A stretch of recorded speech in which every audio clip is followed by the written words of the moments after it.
India is advancing rapidly in infrastructure, with rupees 11 lakh crore allocated for capital expenditure and over 8,000 smart cities projects worth rupees 1.64 trillion reshaping the nation's landscape.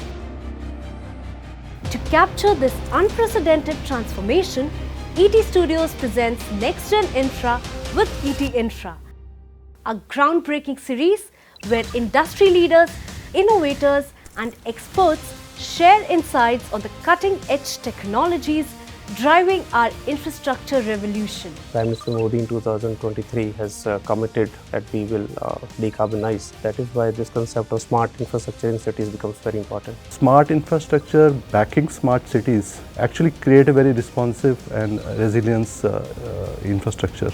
The way we see smart infrastructure is not only just enhancing what we have, but it's actually to inculcate technologies that make it smart. Customer-friendly, seamless and personalized as possible. And that's our aim, and that's where we are working with various technology partners. In terms of technology, we are absolutely at the front end of it. India has never been a manufacturing country. To develop that ecosystem, I think we are on the right track.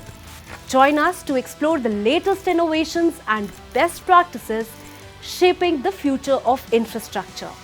ET Studios, NextGen Infra, building tomorrow, today.